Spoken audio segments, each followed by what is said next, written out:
Hey everybody, welcome to the Bookening. Oh shoot, I forgot how to do this.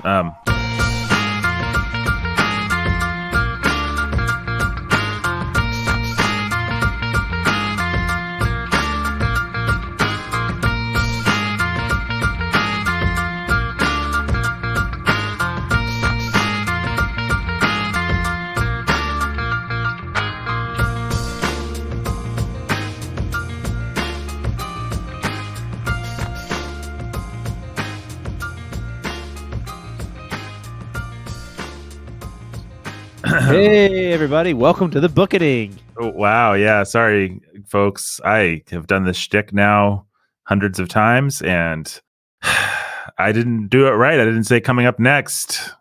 That's right. Yikes, I didn't either.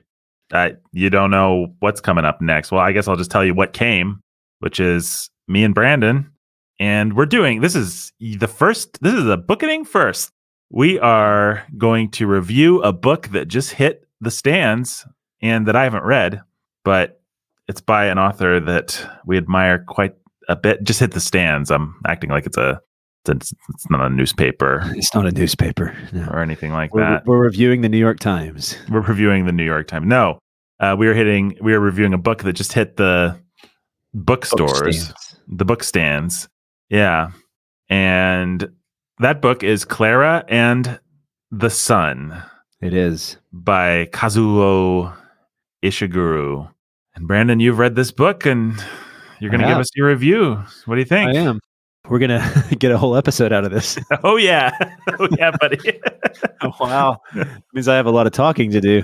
Well, I'll ask you deep questions and I don't know. We'll see where the conversation goes. Okay. Well, maybe not everyone, but people who are listeners of the Bookening know I'm very fond of Ishiguro. And would you say favorite living novelist? Yeah, since Dennis Johnson passed away, yes, definitely my favorite. We say Dennis Johnson's name now. Yeah, we can say Dennis Johnson's name. Better than Cormac McCarthy? Yeah, I think Cormac McCarthy, and we can talk a bit more about this, but I think Cormac McCarthy has better style. I think he's definitely the better stylist.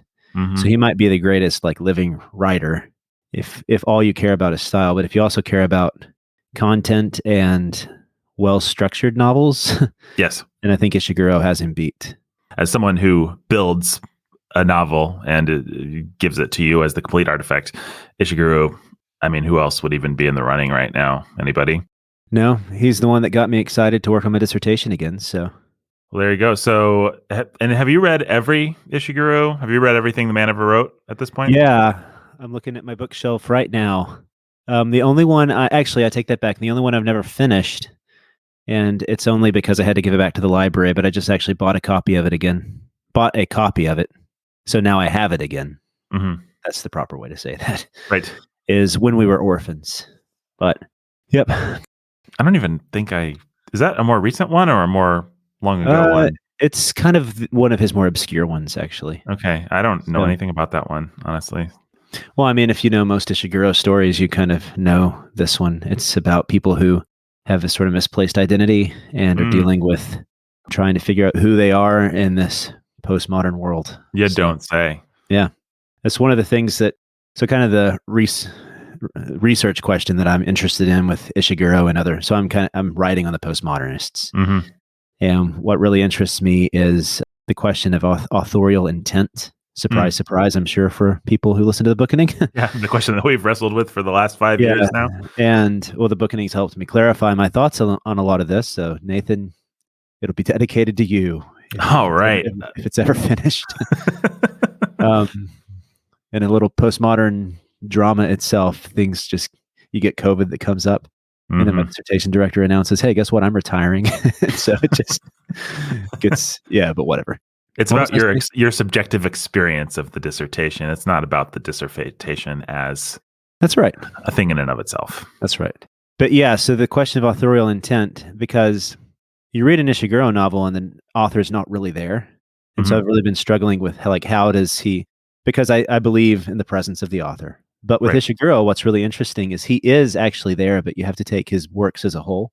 Right. Because Ishiguro, and he even admitted this, a good friend of ours, Jody Killingsworth, pointed out in a Guardian article, a quote that came from that was that Ishiguro says he basically tells the same story over and over again, which is true. Ishiguro does kind of tell the same story over and over again. Right. There's a way in which Clara and the Sun is just Remains of the Day and Never Let Me Go combined. Yeah, so he's just retelling the same story over and over again. And that's kind of what his interest is he has this one question that he's trying to resolve. And that question, or not even trying to resolve, just trying to show how it affects our modern lives. And that's the question of, I guess an easy way to put it would be he's asking, who are we and how can you ever even know who you are? It's the question of identity. And so if you think about, Artist of the Floating World, Never Let Me Go, The Unconsoled, The Buried Giant, all these things, even his Nocturnes, which is this volume of short stories, are kind of all asking the same question. Right. You have this character who they think at the beginning of the story, they have a firm grasp on reality and what reality is. And then by the end of the story, you are questioning that maybe more than they are. Right. I mean, that's definitely with The Remains of the Day. But he is dealing with this question of, can we know who we are? But it's not postmodern in the sense that he's trying to completely pull the rug out from any sort of truth or reality. Right. He's not like a Beckett in that sense. He's not being absurdist. He's not being nonsensical in that way. Instead, he's more interested in the way that leads to hypocrisy and grief and within his characters. Do you think he knows the answer or has the answer to the question? Can we know who we are? I don't think he does. I think that he would argue that being really sure of who you are, but also not asking the question, can lead to hypocrisy. I mean, if you think about it, that's really the what's at stake with Remains of the Day, right? Right. If there is an ethics in Ishiguro, it's a willingness to face those sorts of questions honestly. Right. Now, he doesn't have a Christian perspective on any of this. Right. But that's what actually makes Clara and the Sun so interesting. And so if you trace each of his novels, the closest he comes to being absurdist would be The Unconsoled, but that's more because it's like a dream, and it kind of is supposed to be a dream of this guy trapped in this Kafka-esque world where he's supposed to give a concert. He's a pianist. He's supposed to give a concert, but he can never quite find the concert hall, and then he gets wrapped up into all this weirdness that occurs in the city surrounding that event. And it's very Kafka-esque in the sense that there's no resolution. There's really no attempt to explain anything. You're just supposed to feel as unanchored as the person who's dealing with the situation. And it's the same thing with his other stories. So like An Artist of the Floating World, it's about this guy who, very similar to actually Remains of the Day, is wrapped up with Japan's past in a way that he's this artist, and he's a wonderful artist, but he's also was a part of a tyrannical regime that was it was awful. So him trying to resolve his past with what he had done and who he also thought he was as being an artist, and trying to resolve those things and revealing the hypocrisies and the inability of himself to come to terms with that. So then what Ishiguro is really good at is showing the ways that we make excuses for ourselves and the sort of shallowness that can lead to in our lives. But he doesn't do it in like a Mark Twain way where he's just cruel and making fun of everyone. I think Ishiguro actually does really have sympathy for these characters, even the hypocritical ones. And so there's so many places where what's the butler's name in Remains of the Day? I can never remember. It's like Hastings or Hutchins or yeah, one of those. Dannings or Hopkins. Yeah, it's Hopkins. Stevens, yes. There's so many places where it borders on mockery of him, where what he's doing is so patently absurd when he's crouched outside the door because he's so scared to talk to Miss whatever her name is, Emma Thompson. Yeah, there's so many places where you can imagine it going into a vicious satire, but it really doesn't. At the end, you're really sad for this guy, and it's really moving precisely because of Ishiguro's compassion towards this ridiculous character. And that is the case with a lot of his story. Like I said, pretty much all his stories actually. Never Let Me Go has the same sort of overtone where these characters are caught up in this cruel reality, and they are hypocritical in many ways. The answers they have, the ways they respond to this situation is not, say, the way a Michael Crichton character would respond to the situation. Right. Right. In other words, we don't have like traditional heroes. He doesn't have that sort of arc or narrative. And I do think that his commitment to this particular style of story does affect the plot. It does affect what his stories do. Right. And you see that in Clara and the Sun as well. Except that story goes in very strange places. And we'll talk about it. Kind of trying to lay the background here for Ishiguro, and then how Clara and the Sun relates to those themes. Mm-hmm. And he even says this in some of his interviews. It was more, he wanted to provide this almost parable-like background so that he could look at the human relations, interactions within this framework. And that's really what he's more interested in. And we talked a lot about that when we did Never Let Me Go. Sure.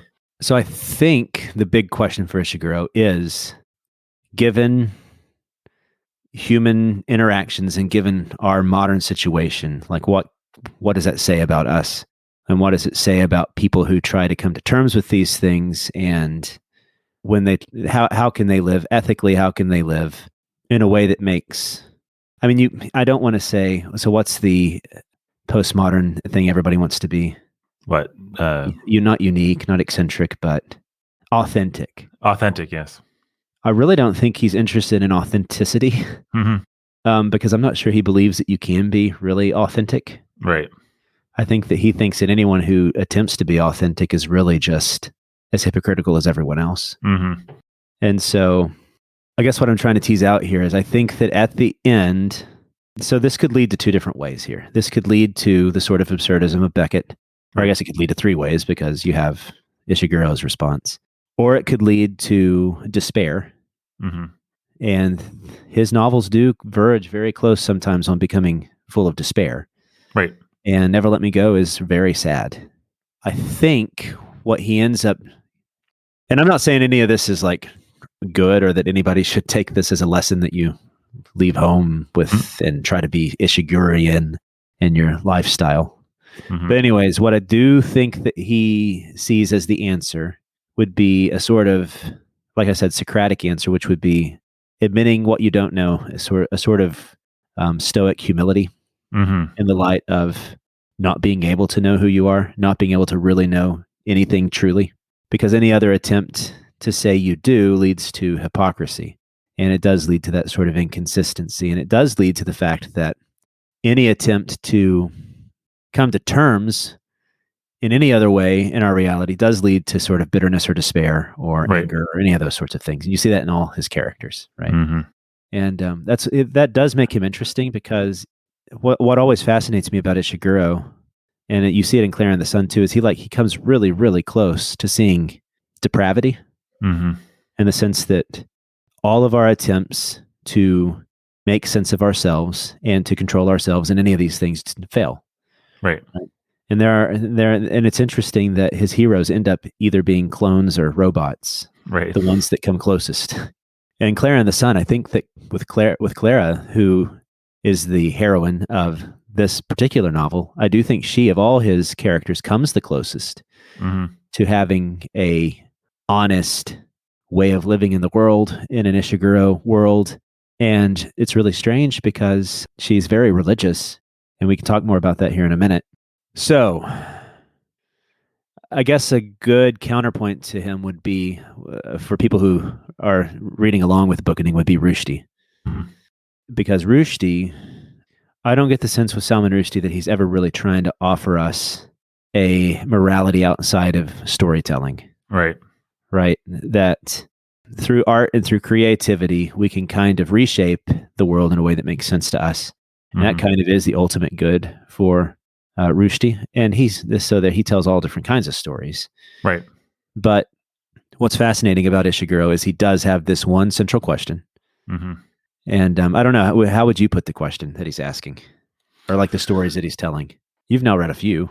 What are we here for? Or who are we? Or what is real? It is like, we've avoided saying the word existential for now 20 minutes of this podcast, which I'm proud of you for, and proud of me for not jumping in and nailing it on there. But it is kind of a classic existentialism, isn't it? It is, except the fact that I don't think his solution is an existential solution in the classic sense. In other words, I don't think that he's offering us authenticity and creating yourself as the solution. No. Does that make sense? Right. That would be more Rushdie. Yeah, I don't think see. I just don't think he sees that as a solution. I'm not even sure he's interested in that because none of his characters really try. Right.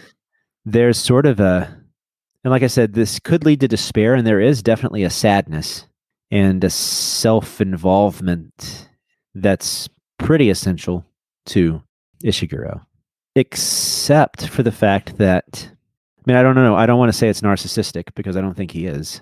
Mm-hmm. I think we've heard people say he is, right?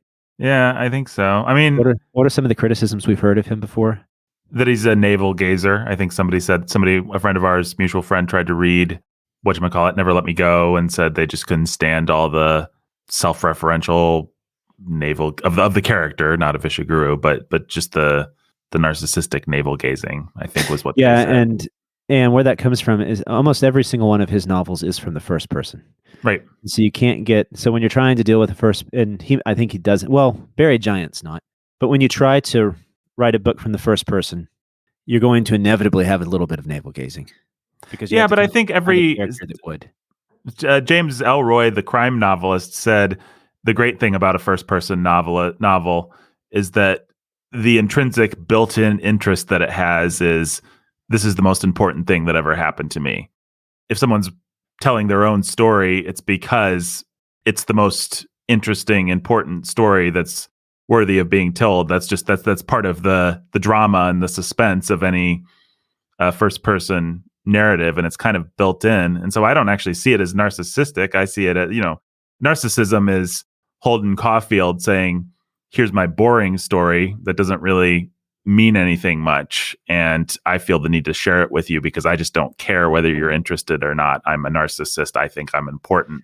But these characters, I think there's a kind of humility actually that Ishiguro has. I think he's one of the, I don't even know that I'd be able to defend this if you pushed back, but Ishiguro in his interviews feels like one of the least self-important authors maybe that we've read. That's definitely true. And that's one of the things that endeared him to me when we first did Ishiguro, and then I really got into him a lot. And that's interesting because, I mean, I was saying that earlier that I think the ethics that come out of this is sort of a humility. In other words, okay, so you have Goethe's Sorrows of Young Werther. Right. You have Nietzsche. You have The Stranger. You really have Dostoevsky's characters. Mm-hmm. All those are the sort of consumed navel gazers and the sort of products that you would see come out of that. Yeah. Even no, not Kafka, actually. Kafka's a weirdo. But Kafka's more in the Beckett school of absurd, he's just a nihilist at the end of the day. Yeah, that's right. There you go. That's helpful. So when you compare those, if you put those sorts of characters and writers against Ishiguro and his creations, I do think you're right. I think that this is the most important story these people have to tell. And yes, there's despair, there's sadness throughout it, but I don't think that can be confused with just a sort of narcissistic self-obsession, right? No, I mean, if there's anything old school existential about it, I would say he finds the beauty in the tragedy, which is a very sort of, mm-hmm. I can't actually stand up against the story of, I don't have an argument against the story of the Grand Inquisitor, but I can give you a kiss. I mean, there is a little bit of that with Stevens watching the lights go on as he realizes that he's wasted his life. Yes. And that is, so in the end, he has no real answers. With Kathy in choosing the end, to he can strive on. And where you're right, it is a sort of existential solution. I don't know if I would go so far as to say respect, but I guess I can understand outside of Christ why you would come to this answer. Well, what's nice about it, I think Rushdie is a really good counterpoint, because with Rushdie, he's saying everything's absurd, nothing means anything, but you can actually create your own meaning. And I don't think Ishiguro actually thinks you can do that. He thinks you can't create your own meaning, and there is no meaning.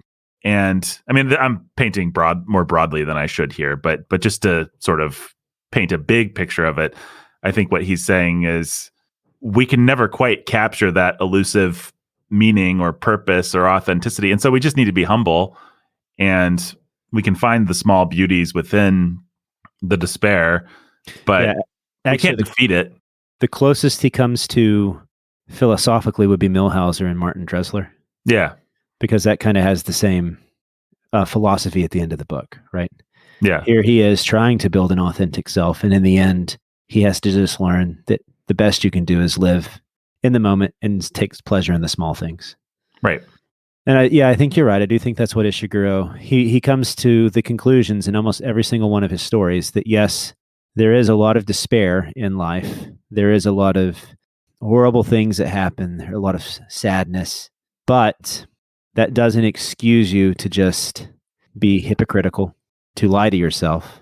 But also, I think that he would see someone trying to be authentic in the sense of an existentialist as being someone who was, in a sense, lying to themselves because, I mean, they think they've got it figured out. But really, well, and that's where the pride of, say, Rushdie's public persona, when contrasted with Ishiguro's public persona and the way that their books are written, is evident, because Rushdie really feels like you can figure it out. And I, Salman Rushdie, have figured it out. I figured out how absurd it is, but then I figured out how to make my own meaning within that absurdism. And what's his face? Ishiguro is just saying, you can't really though. And so let's find the beauty in it. Let's find the meaning that we can, but let's not pretend like we can actually get there. And I think, yes, I agree with you. I think it's ultimately a wicked and self-defeating philosophy, but I respect Ishiguro the most. A non-Christian who says outside of Christ, I can figure it out any number of ways, I don't have nearly as much respect for as a non-Christian outside of Christ who says, I really can't figure this out. It actually doesn't make sense. I'm looking over here. I kind of want to go grab the buried giant real fast. Grab it. Brandon's grabbing the buried giant. You may ask, why, oh, why not? Why shouldn't Brandon grab the buried giant? Right. He's grabbing it right now. Here. No, that was just a rabbit trail. Not worth going down. Sometimes you set out to find meaning in you don't. Ishiguro's corpus, and you look at the end of the buried giant, and there's nothing there. Yep, it's meaningless. That's right. It is meaningless. Life is meaningless, Nathan. Life is meaningless, but it's beautiful, Brandon. But it's beautiful in the agony of its meaninglessness. In the agony. Well, the other thing that Ishiguro doesn't do that so many of these guys do, and I respect him for it a lot, is unlike Dostoevsky, unlike Rushdie, unlike just about any of these guys that we've already name dropped, he doesn't actually make you wallow in the despair in a perverse or pornographic way. Yeah. I mean, Remains of the Day is arguably about the Holocaust and about Nazi, it's about those sorts of things, but you never have to live in a concentration camp or look at the atrocities. Same thing for Never Let Me Go. We're living in this horrific society, but he's actually more than willing to draw a modesty panel around it for the length of the book, and it doesn't make it any less despairing or horrible, but it does let there be a modesty panel. And I really appreciate that, because there's so few authors that do this kind of work, that are willing to work through subtlety and implication instead of just bashing you over the head Dostoevsky style with how terrible everything is. So, should we talk about Clara and the New Sun? Yeah, Clara and the Sun. So Clara and the Sun, I mean, for those the way that Ishiguro works is that if you really like Ishiguro, you're going to really like most of his books, because like I said, he tells the same story over and over again. Mm-hmm. And Clara and the Sun is kind of a retelling of Remains of the Day in a sci-fi setting. Mm-hmm. So the idea of the novel is that sometime in the future in America that he kind of says is America, kind of doesn't, except a couple places where where they're going, which he does that a lot. He gives you kind of ambiguous settings. Right. People have begun to do genetic improvements on their children so that their children can have better advances, better opportunities in the world. And these are called the lifted children. Mm-hmm. And then there are the unlifted children whose parents decided not to do this for them. And it's obvious that society is beginning to lean towards the lifted children. In fact, fewer and fewer colleges are allowing the non-lifted children into their colleges. And so they're going to be kind of the cultural elite that lead the world, which is interesting. I do think it's kind of a comment he's making on the liberal tendencies in education, where there definitely is, even with Marxism, there is an assumption that the intelligentsia will rule and that the intelligentsia will be superior in their intelligence, thus in the intelligentsia. Because of this situation, people are becoming more isolated, and they have to be more careful who they are around. There are some hints and suggestions that politics aren't going so well and that society's beginning to crumble, just with some anarchic societies that are forming on the fringes. But in Ishiguro style, he more paints the picture for you, but he doesn't like just give you the history ever. Mm-hmm.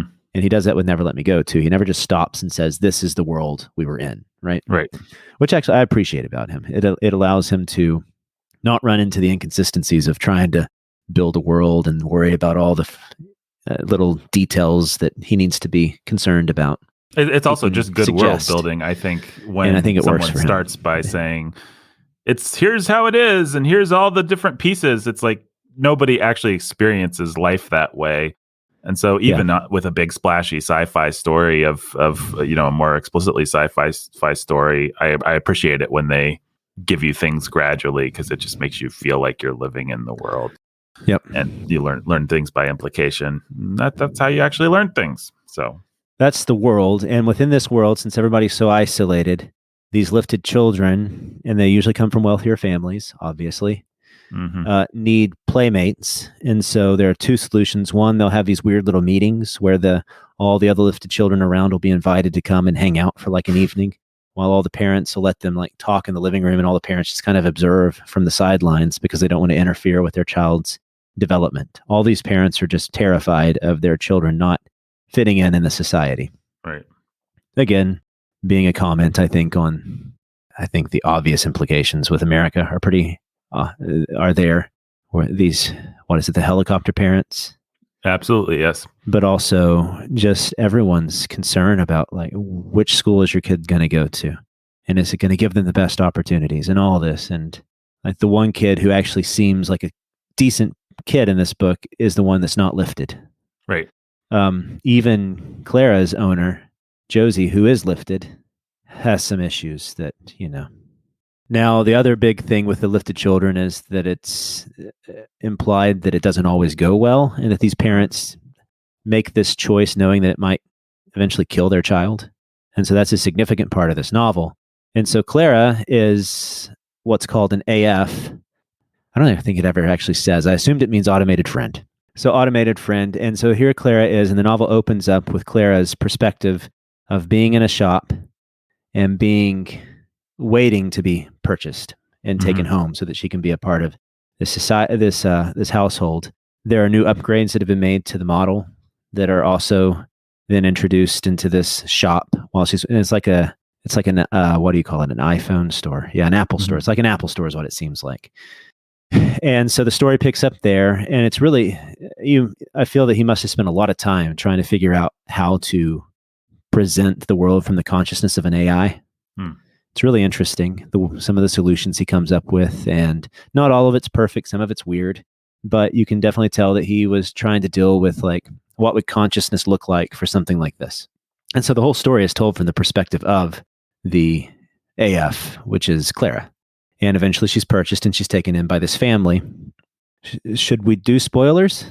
Let's do this. Let's give a couple more thoughts for people who don't want spoilers. Like just some generic, like, did you like the book? Should they read it kind of stuff? And then we can talk spoilers. So did you like it? And should they read it? And where would you rank it in Ishiguro's canon? I did like it. And I do think people should read it. And I think it's right up there with some of his best. Oh, really? Okay. Yeah. It was good. It was really good. There is some weirdness. It's going to have, like with the Never Let Me Go, there's some weirdness. And this is where the fact that he's not like the world's greatest, he is a really good stylist. I don't want to get that wrong. But I do think that he allows some awkwardness and some just clunkiness to come through in his writing sometimes. You'll find that a bit with Clara and the Sun. I think it was there in Never Let Me Go too. Yeah. You know what I mean? Yeah. Not every page feels like it's the sort of pristine beauty that you get in James Joyce or something. Yeah, I mean, he always has plausible deniability because you don't know whether that's the character being awkward in the way that you don't know how much intentionality there is in that, which is one of the neat tricks that he pulls. Yeah, that is true. And with Clara and the Sun, you get that too, because it's almost a bit like Bleak House with Edith, or Esther, I mean, in the sense that, he gets away with a lot of sort of cheesiness because it's through the perspective of an AI. The story then revolves around Clara going into this household becoming a part of this house, and the drama and tension that surrounds her attempting to fill this role of the friend to the little girl, because that's their purpose, is to be a friend and a confidant like that.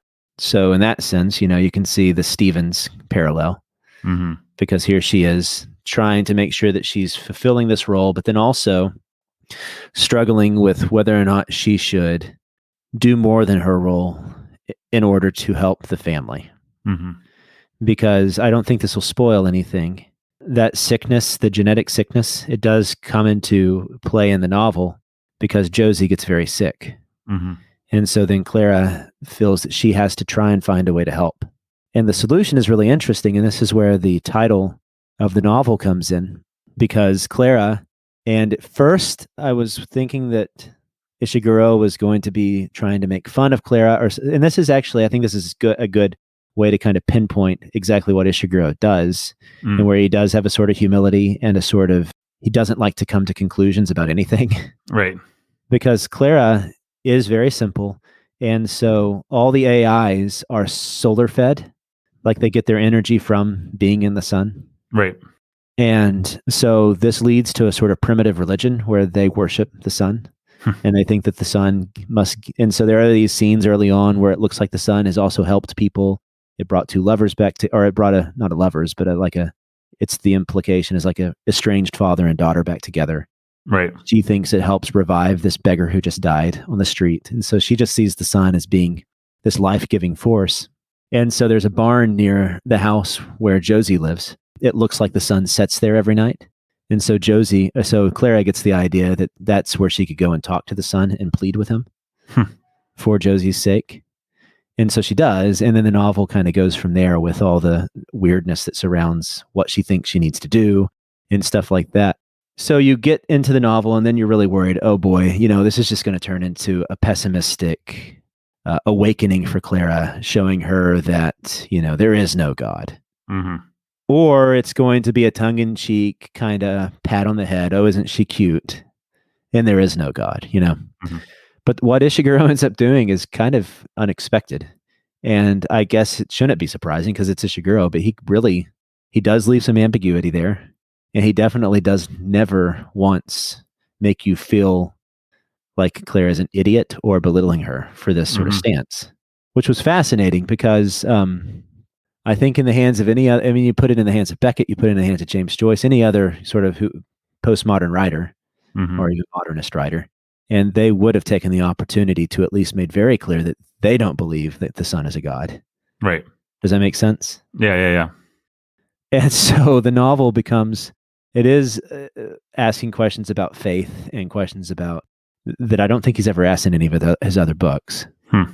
I can't remember there really being religion at the root of any of his other stories. Can you?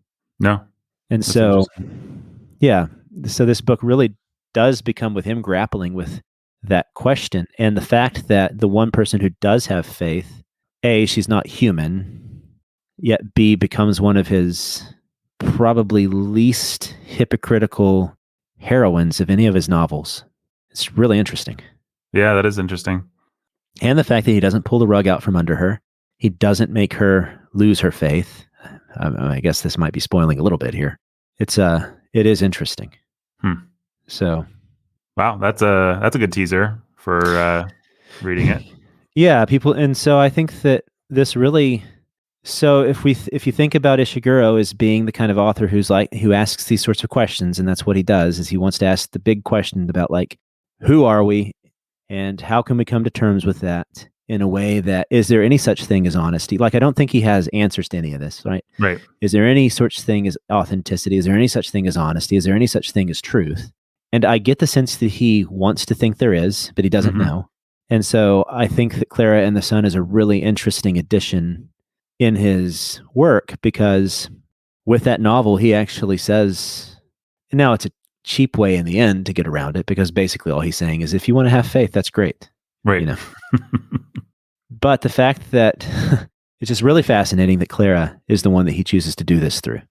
He not only leaves the question unresolved, but he actually makes her into a really strong and decent heroine. So maybe we'll just have to do it next year to. Yeah, I'd be interested to hear what you guys have to say about it. And some of the stuff he does with his images of the sun and Clara is really sweet and beautiful. There's a scene where she goes into the barn to plead with the sun. That's some of the best writing he's ever done. Yeah, it's good stuff. And her development as a character is really interesting to watch. Yeah, it's good. I don't know what else I can really say without getting into too many spoilers. So, yeah, well, that's a great teaser. That's because I think what I was expecting just when I saw the title and heard the conceit was that this would basically just be Never Let Me Go part, the remix, and it wouldn't go anywhere particularly new for him, and it would probably be quite moving and all that sort of thing because he's the master. Yeah, but it is quite moving, and it really does. I mean, I think that what he's been good at is, even though he is playing of the same theme, he's good at adding his variations to it. Mm-hmm. The Buried Giant, which I do think is one of his weakest books, is all about history and the way we tell history to ourselves and the way that nations come to terms with trauma that's in the past. Mm-hmm. I do think that's an element. I kept really thinking there was something we forgot about Ishiguro. There usually is something traumatic that's happened in the past too, that everything's kind of revolving around, right? And there is definitely that in this book as well. There's this traumatic thing, and there's also this traumatic thing that's happening that everyone's either attempting to deal with or forget, And I do think that's one way that Ishiguro is also very interesting, is that he is willing to say that a good part of human life is trying to forget trauma that they've either caused or seen happen, and excuse ourselves for it. And I don't think he's a little bit like Flannery O'Connor in the sense that he's an equal opportunity critic. Mm-hmm. Everybody falls, nobody really stands in his world. So here you have, these are not definitely, you imagine that all the schools these kids are going to, they have Bernie Sanders flags and stuff like that up, or bumper stickers, not flags, whatever. But because they're all wanting the best of the best, and they don't have the feel of being conservative, Mm-hmm. You know what I mean? They're like the liberal rich. So, I don't know what other way to put it other than that's just the impression it gives, but still. But yeah, I would definitely recommend this book. It's about 14 and 15-year-olds. And so there's a little bit of, Ishiguro is never explicit with anything, but there's a little bit of suggestion. Sure. So, but I'm not reading it. Yeah, you shouldn't read it then. I try to stay away from suggestion of any kind. Yeah. I'm just trying to think. You just got me thinking about, is there any author that we've read, or even just that's in the popular discourse, that exists as thoroughly in the sort of liminal space in between pain and catharsis and all these, like he it's like his books are books without climaxes, if you know what I mean. Like there's I know what you mean. The important things happen before the book and after the book, but you're living in that in between space. Yep. You talking about trauma, saying there's always big trauma, made me think about this. The books they're all about the trauma, but they're about living in the aftermath of the trauma or coming to some kinds of terms with the trauma. They're not actually what any other author would be about, which is the trauma itself or the big climactic dealing with the trauma. I just don't even know who we would compare him to besides some of those. Those existentialists, but that's a clunky comparison. Yeah, maybe Cormac McCarthy, kind of, maybe, with Rip the Road and some of his later stuff. I don't know. What do you think about that? That Cormac McCarthy allows his readers to have the release that violence provides. Even in The Road, you're going to deal with the cannibals. You're living in that headspace of a thing that's never going to get resolved in something like The Road. But you as the reader actually get a lot of resolution when you get these horrific moments. I really think the violence in Cormac McCarthy makes a big difference. I think you're right. Yeah. I don't know if I'm articulating that correctly, because I don't mean it makes a moral difference. It does, of course, but that's not what I'm talking about. I just mean in terms of what it gives you as a reader. It provides rhythm and release. If I can talk about it that way. It's its own form of catharsis. Precisely. Ishiguro is not really in the business of providing that kind of catharsis. Maybe you come to one sort of cathartic emotion by the very end, but but you don't get a lot of these moments. No, and I think he does that intentionally. And actually, the ending of this novel is sort of sad and resolutionless, like you would expect it to be from Ishiguro. But this is a weird one because it's not sad in the sense that there's a hopelessness to it. Right. So it's only sad in the sense that what he's allowing to happen to the character, you don't really particularly, you feel is inevitable. So as I was reading the novel, like Thanos. Yeah, that's right. Thanos. Hi, Jake. Jake's not here, by the way, folks, but he's joining us at the very end. So. Oh, my bad. No. I'm glad you're just in time for donor shoutouts, Jake. Oh man, yeah, Jake, just in time. Just in time. Brandon was just telling us about Clara and the sun. So yeah, I kept trying to guess how this novel was going to end, and like I said, he beats your expectations, and he doesn't end it in either the despairing way that he could have ended it. He doesn't end it in the sort of tongue-in-cheek way that he could have ended it. He completely commits to Clara and commits to being convinced she's a good protagonist. And if she's a good protagonist, then therefore her beliefs you can't belittle them at the end. So it's a really, really weird and unexpected place that he ends up. So I'm just going to tell Jake the most intriguing thing that Brandon said two things that make me think eventually we have to do this novel. So you and I will have an excuse to read it. Mm-hmm. And thing number one is that it's one of Ishiguro's best, which in and of itself is a pretty good hook. That's it's not, it more belongs on the shelf with Remains of the Day or Never Let Me Go than it does with the Buried Giant or, that some of that garbage. The number two, though, he said this novel in its Ishigurian way is asking questions about faith, which is really interesting. And neither mocking nor buying into it in a cheap way, which you wouldn't expect of Ishiguro, of course. Right. But yeah, so I think that's kind of exciting and fun. Fits into his oeuvre because none of his other novels have really done that. The Buried Giant a little bit, but it was more about, like I said, national trauma and the way that nations lie to ourselves. I mean, he was definitely trying to fit into a moment there, I'm sure, with 9/11 and all that. So, well, speaking of moments, that's kind of unfair. I'm not sure that Ishiguro really cares to fit into moments, right? He's just more interested in the way that these questions. I think if I had to guess, he likes to not fit into moments because fitting into moments, and I think he got pegged as the Japanese guy early on in his career, and he's tried to work pretty hard to avoid being the guy that comments on things that we deal with every day. Yep. Ever since he wants to be universal. I think that's right. Yep. All right. Well, I'll tell you what else is right. It's right that we call out our patrons. So, all right. You know what? You guys just say Dracula and Frankenstein. That's all I can ever get you to do anyway. So just do it, and I will say our patrons until we get to our new patrons. We have to get to usher some into the pantheon today, fellas. 2 new ones. All right. Sounds good. Here we go. Robert and Rhonda the Lovebirds. Nike. The Artful Anthony Dodger. Sweet Reebok. Was it because he said just do it? Yeah. Little Anthony we're on the same wavelength here. Reebok. Nike. The Immortal Chelsea E.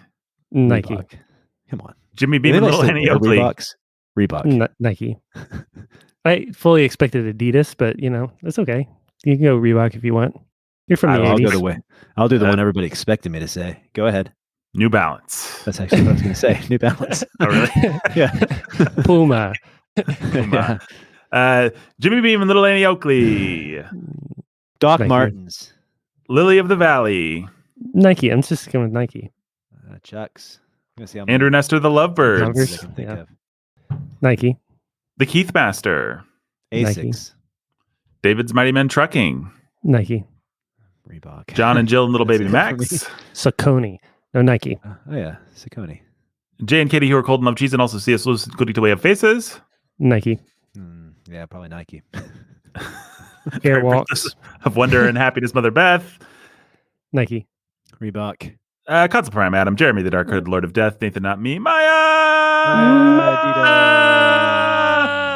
Nike. Adidas. Ryan the Red Avenger and Judith the Nike. Ladies of Justice, DJ Adidas. Sammy Adidas G, is the Benny and funnest Danny to say. Tiberius, Adidas. Eric and Captain from Beyond the Window Nike, Breaks, Nike, Professor and Lady Nike, X, Nike, Lavender's Green, Dylan, Lavender's Blue. Lavender's green, Dylan, I love you too. Noah Constrictor, Mara, Cheap, Fragrant Maiden, Chloe, Anthony Goes Cold, Adidas. Nike, Ranger, Rachel. Nike,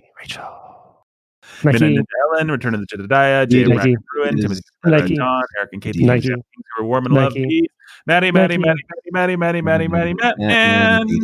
Definitely. Jamie Sunshine, Tyler, the Keeper of Eternal Darkness, Lloyd, the Keeper of Eternal Life, Cold Steel, Cody, Jackal, the Librarian, Barbarian, John Bill, Bob Diggity, and Captain Steel, Saxophone Alex, the other saxophone Alex, and Dubstep Danny, Ryan, the Terror of Texas, and Eric from Screaming Crimson, who are stuck in the cold policeman cheese, Nike, Ben Solo and Kyla Ren, John the Cosmic Nike, Matthew the Mind Flayer, Nike. Annie, are you okay? Get your gun. Nike. Flight of the Valerie. Nike. Thor Ragnajosh. Nike. Adidas. And we have, to welcome to the patron family, we have Steven. Steven ... Steven ... Steven. Oh, we're making it up right now. I was waiting for you to. No, I got nothing. Steven ... That would be Steven S with Morse code.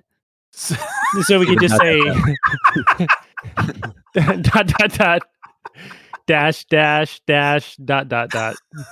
There we go. ... SOS.